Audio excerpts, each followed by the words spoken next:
It's time for another podcast by George. Straight talk, straight from the heartland, that'll have you saying, "By George, I think he's got it." Now, here's George.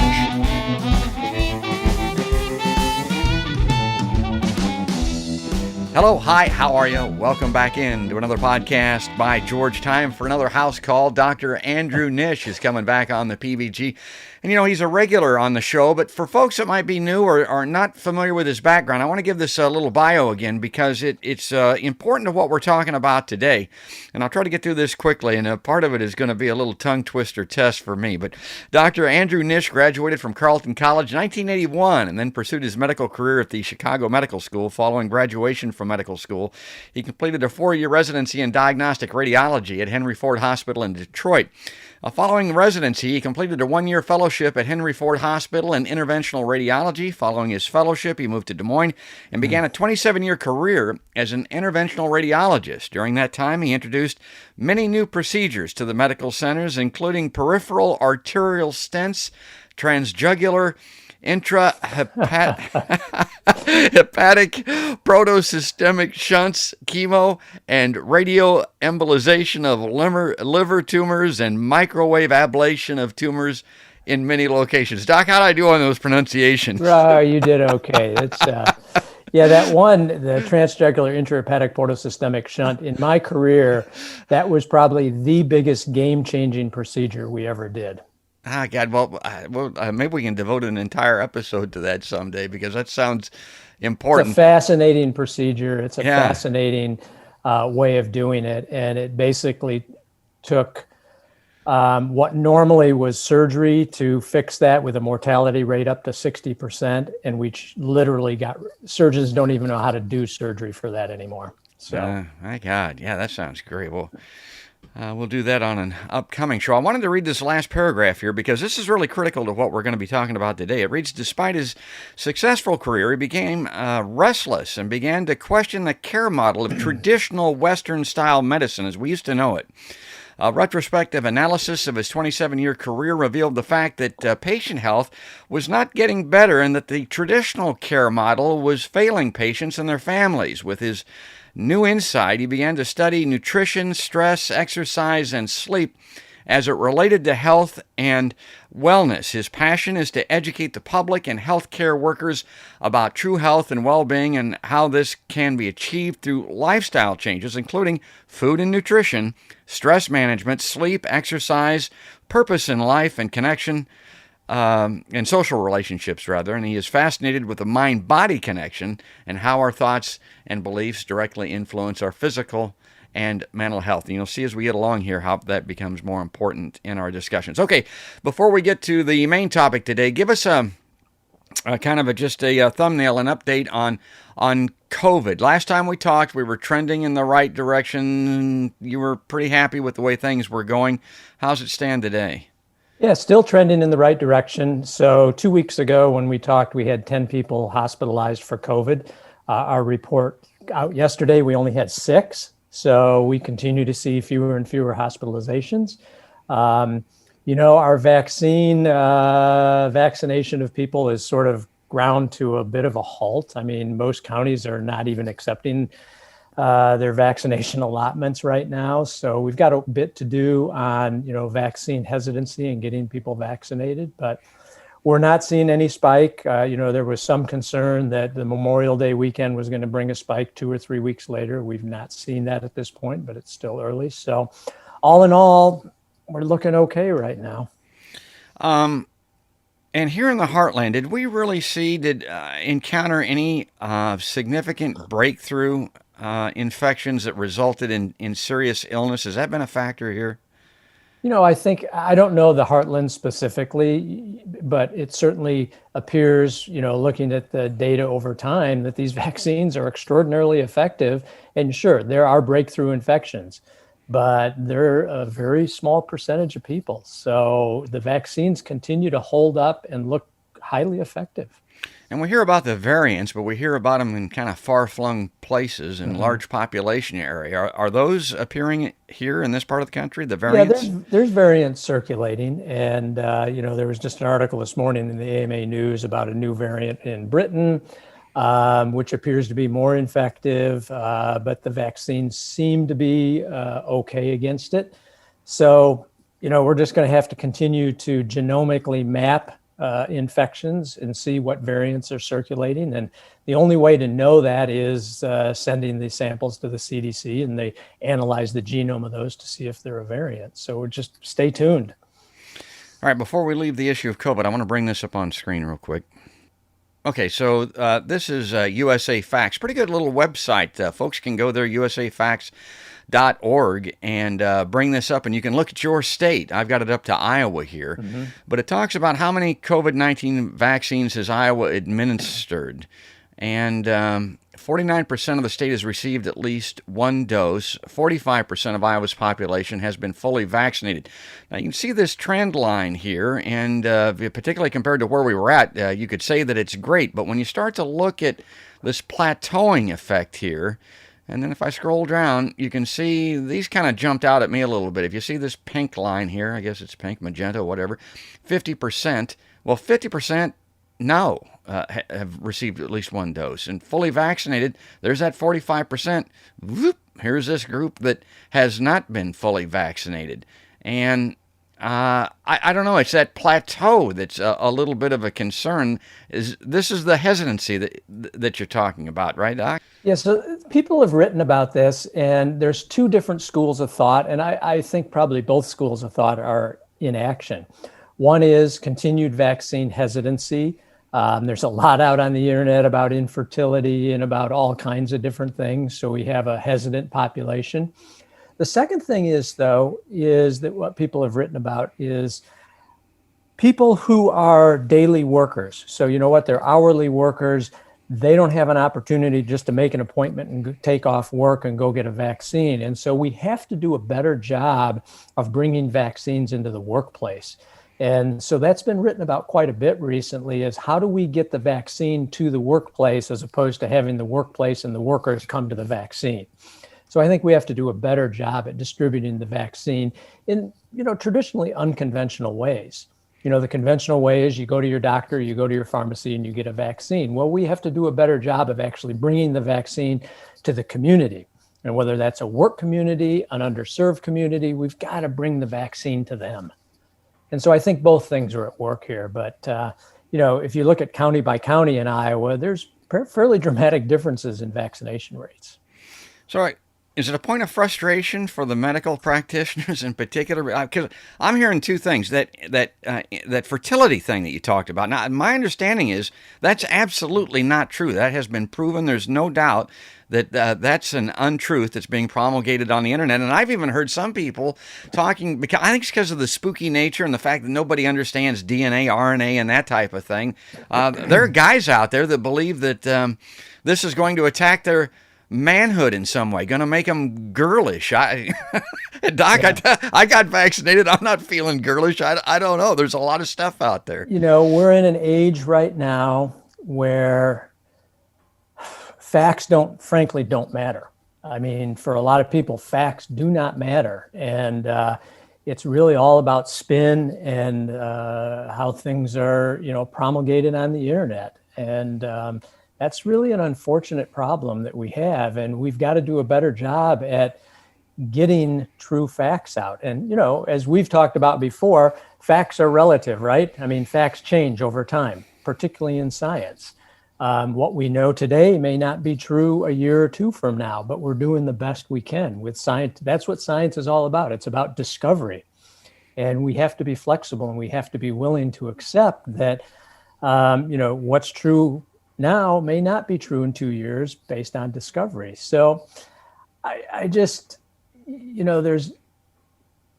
have to do a better job as a medical community of messaging. We have to be better marketers, I guess, if you want to use a term, because there's just so much on the internet and people get caught up in this entangled web of deceit, I guess I'll call it. And, when you do a Google search and you search for things like infertility and COVID, what Google does is they have algorithms, and those algorithms begin to send you down the rabbit hole of that, because you push one button that's about for infertility and COVID, And then all of a sudden, another article pops up and another article pops up based on your search. So then we send people down this rabbit hole, and all of a sudden, COVID is eating their unborn grandchild or something. I mean, there's just, it's endless. And, as I say, George, and I've said this multiple times, if you want to reduce stress and anxiety in your life, get off the news cycle. Oh, God, yeah. It's funny how these things segue. I talk about that back in the DJ days, going from one record to another. We're going to segue. Talking about the rabbit hole, it always reminds me, when our next topic, it reminded me of a song going back to the 60s that we talk about that era. The Jefferson Airplane had a song, and the lyric was, one pill makes you larger, one pill makes you small, and the ones that mother gives you don't do anything at all. Go ask Alice. When she's 10 feet tall. That was White Rabbit. Gracie Slick sang that. But that takes us to our next story. So I'm going to bring this up on screen. Okay, so this is from the USA Today network. FDA approves treatment doctors say is the most effective weight loss drug on the market, but can it really make a difference? And this was interesting because it had a personal angle to me anyway. It was interesting. Lisa Robillard has struggled with her weight since she was 10 years old. Over the years, she's tried at least 15 fad diets advertised on magazine covers.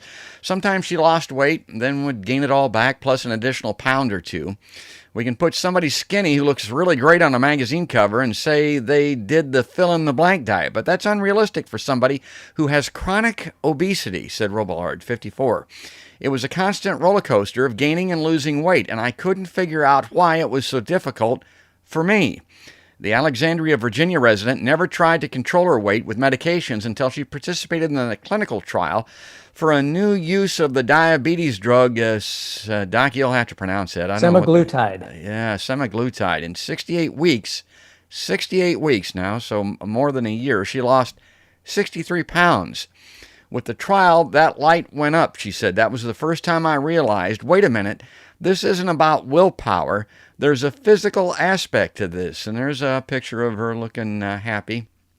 Okay, so we might come back to that, but I wanted to get to the doc because there's a number of issues raised right off the top there that are very interesting to me. Doc, there have been overweight, obese people for years and decades saying, look, it's not what I eat. It's not how I live. It's not my lifestyle. It's not my exercise. There's something physically about me that's different than thin people. I don't know if it's glandular. I don't know what it is, but there's something about and metabolism is the word used a lot, that causes me to gain weight.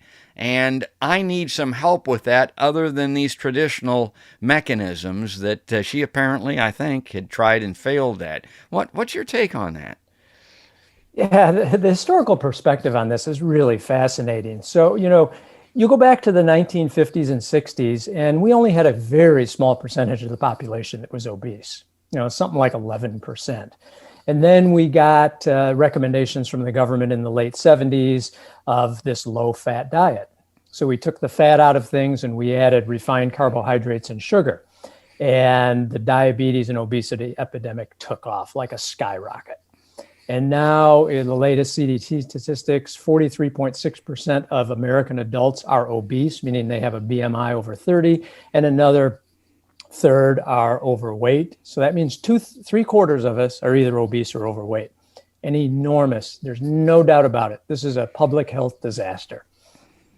The magnitude of which is, comparable to COVID. I mean, this is a disaster. And so, when you analyze, okay, what happened? Why did we go from this state of 2% of the population having diabetes? Now it's 11% of the population. 11% of the population being obese, now it's 43.6. What happened? And so you have to analyze this from multiple angles. Our food system changed. There's no question about that. We went from eating whole foods that we cooked in the kitchen to fast foods, freezer foods, and all these refined foods, almost all with added sugar. That's one contributor, but it's not as simple as that. So, and then we got the mantra, calories in, calories out, right? Yeah. We eat too much, you exercise too little, you're a glutton, you're a sloth. And then we wanted to assign personal responsibility for being overweight. Yes. And there's absolutely nothing farther from the truth. Being overweight is a hormone problem. And it's a problem not in your conscious control. And I really want to repeat that. Being overweight is not a personal responsibility problem.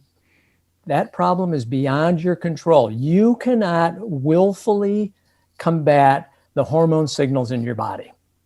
And we've disrupted hormone signaling through multiple mechanisms. Our food system, the toxins in our environment. So we have chemicals in our environment we call obesogens, one of which is BPA that lines all the cans of canned goods. It acts as a very mild estrogen receptor agonist, meaning it stimulates estrogen receptors and it can stimulate weight gain. We have all kinds of medications on the market that increase weight gain. We have lifestyles that are conducive to weight gain. So when you are under constant chronic stress, that's conducive to weight gain because of the neurohormonal signals that are going on with cortisol, which is a stress hormone. When you don't sleep well, you have neurohormonal signals that stimulate weight gain.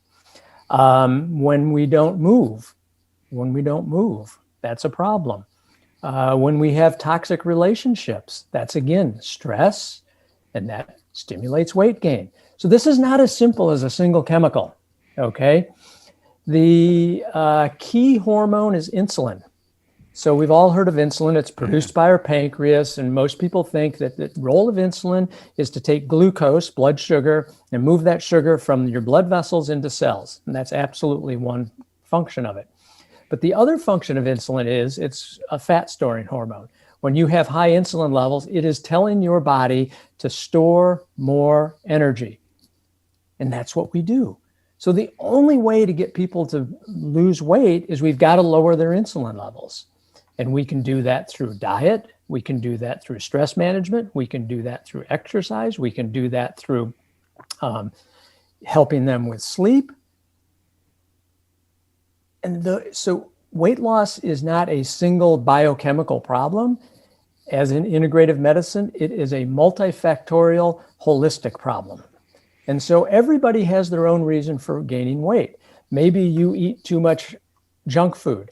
Maybe you eat a really great diet, but you work a night shift, you can't sleep, and your husband's a jerk.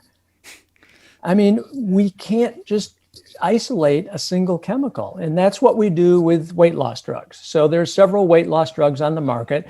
They're pretty marginally effective, okay? One weight loss drug results in less fat absorption. So we have, quote, less caloric absorption. The other weight loss drugs affect our feeling of being full and things like that. There's one weight loss drug that still has a stimulant in it to kind of stimulate our metabolism. This new drug, semaglutide, that was originally developed as a diabetes management drug. So it's, if you want the technical term for it, it's a glucagon-like peptide 1 receptor agonist. How about that? Yeah. So GLP, glucagon-like peptide, is a small hormone that's produced by what are called L cells in our bowel. And that hormone then goes to our pancreas, and it tells our pancreas to release more insulin. It tells our pancreas to stop releasing another hormone called glucagon, and glucagon is a hormone that helps raise our blood sugar in times of need. It goes to our brain and tells our brain, you're full, quit eating. It goes to our stomach, and it slows the movement of food from our stomach into our bowel, so we feel full. And based on those mechanisms, they found in the diabetes, when they studied it for diabetes, that people were actually losing weight. So then what they did is they studied it as a weight loss tool. And voila, we now have a new approved drug for weight loss. And it showed a significant reduction in weight over what we call the placebo group, the group that got a sugar an injection. This is actually an injection. This is not a pill. So they got an injection of salt water versus the real group who got the injection of the semaglutide. And they found that it significantly improved weight loss. Now, the other thing you have to remember about this trial is even in the placebo group that did not get the drug, they still got this really intensive lifestyle intervention. Yeah. So they were put on for the first 8 weeks. So there's a run-in period of 8 weeks. They were put on a 1,000 calorie per day diet. That's not many calories. Yeah. And that diet was not a regular diet where you go to your fridge and eat lettuce. That was protein shakes and meal bars and stuff like that. So it was not, to me, a real world diet. And then after that run in 8 weeks, then people were put on a chronically low calorie diet for the rest of the time. And so to me, this is a very artificial situation. You're not going to get people to drink protein shakes and eat meal bars for the rest of their life. So the other part of this is they had intensive counseling. So every week for, I think it was the first 12 weeks, maybe, they were talking to a coach, a counselor. Are you doing this right? Are you doing that right? Blah, blah, blah. So there's this intensive lifestyle management that went along with the drug. So this is, the public gets the headlines that, oh, we have a new drug for weight loss, but the devil's in the details. And the details are, not only did you have to take the drug, but you had to adopt these significant lifestyle interventions, including up to 200 minutes per week of exercise. Yeah, I saw that. So, it's not a dramatic, to me, this is not a panacea for weight loss, okay? This is an expensive drug. We don't know the price of it yet, but it's estimated to cost $1,300 per month. Yeah, I saw that. Yeah. It's an injection, okay? Yeah. It's not a pill. You have to inject yourself once a week with the drug. Right in the gut, right? Yeah, subcutaneous tissue. Yeah. And so what we don't know is, how long do you have to take this drug? Probably the rest of your life. And that's what drug companies want. They don't want to develop a drug you take for 6 weeks. They want a drug that you have to take the rest of your life. And here's the other kicker, George. Most insurance does not pay for lifestyle medications, right? And this is considered a lifestyle problem. Obesity is not considered a disease. And so there's probably going to be very little appetite for insurance coverage for this.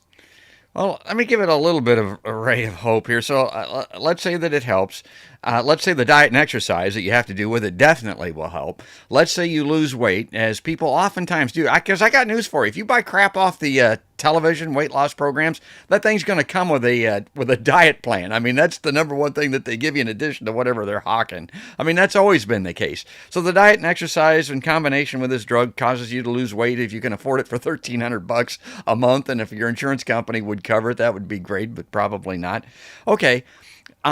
Would continuing to is there any evidence that it will mitigate the rebound effect? Because that's what happened to Lisa as we started the show. People lose this weight, then they gain it all back. Is there any reason to believe this will help with that? Yeah, there is. So there was a step 4 part of this trial. So step 3 was proving the drug actually caused weight loss. And then there was a step 4 part of this trial that looked, if we took people, there was a 20-week, what we call run-in, where people got the semaglutide, and then there were 2 groups. One continued the semaglutide up to 75 or 68 weeks. The other group stopped it.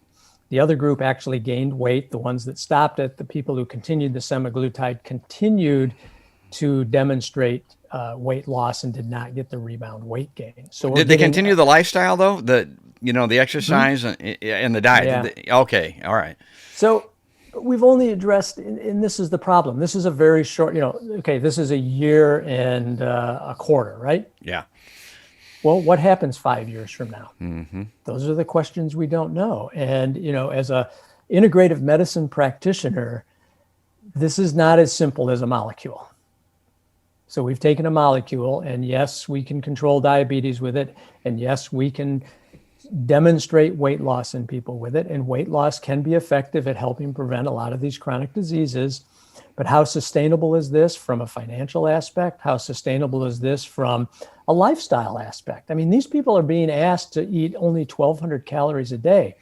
And so we still cling to this calories in, calories out. And that's not the answer to signaling. And those are the things that are going to allow weight loss. Let me just give you an example. I'm seeing a patient right now, and she's a younger woman, and she's insulin resistant, meaning she has too much insulin because her cells don't handle insulin normally. And we talked about lifestyle. And so she's dedicated her first month to just eating fruits and vegetables and nuts and seeds and, good lean sources of protein, and skipping the chips and skipping the coffee creamers and everything. I saw her back after 1 month. She's lost 8 pounds, and I've cut her insulin levels by 2/3 from very simple modifications. Next, we're going to work on some probiotics, meaning we're going to work on fermented foods. We're going to work on a little bit of exercise. And I want to emphasize, exercise is not a weight loss tool, okay? You do not lose weight by exercising, but exercise is phenomenally effective at improving many, many other functions, our cardiovascular function, but in the world of weight loss, it improves the sensitivity of our muscle cells to insulin. So we need less insulin to push glucose into our muscle as we're using it while we exercise. So weight loss is not about a fad diet. It's about behavioral modification of your behavior that's sustainable over a lifetime. And it doesn't come all at once. I tell people, you might lose a pound a month over the long term. So little changes done consistently over time make big differences. Well, that's great. We have to look at all aspects of life. So this may be good for some people. I think, who's the population that needs this the most? Our African-American friends, our Hispanic friends, and those are the people who are never going to be able to afford this. Good point. Well taken. So it's for the rich and the well, I guess. I don't know. Well, folks in Hollywood maybe can stay thin and trim and make us all jealous and weight shame. But we don't. Yeah, this is another perception that I want to dispel. You do not have to be thin and trim to be metabolically healthy. In fact, 30% of people who are fit and trim are metabolically not healthy. Okay, they're insulin resistant. They have fatty liver. They're not metabolically normal. And so we have this perception in our society that in order to be healthy, you have to be thin. And that is false. But what I care about as a doctor is I don't care as much about your weight as I care about what's going on neurohormonally in your body to either promote disease or promote wellness. That's great, Doc. We're talking about a drug to treat folks or help folks that are overweight. And we're over time. And our internet connection was going a little wonky there at the end. I'll hopefully be able to fix some of that. But I want to thank you again for coming on a podcast by George. I think we'll revisit. I know we're going to talk more about this mind-body connection because that's what you're all about in this weight loss issue. We'll come back to that, folks, because this is great stuff. And I want to do that again. Thanks, Doc. Thank you, and have a great day. Folks, that's Dr. Andrew Nish, and you've been listening to Podcast by George. If you like this conversation, if you like seeing the doc on PBG, please like us on YouTube in particular. We're trying to grow that audience. Go on there and subscribe, ring the notification bell, but enjoy it on Facebook where you can watch the videos and also on iTunes and places where podcasts are heard. That's going to do it, though. That's going to wrap it up. That's all there is. And there ain't no more. That's another podcast by George.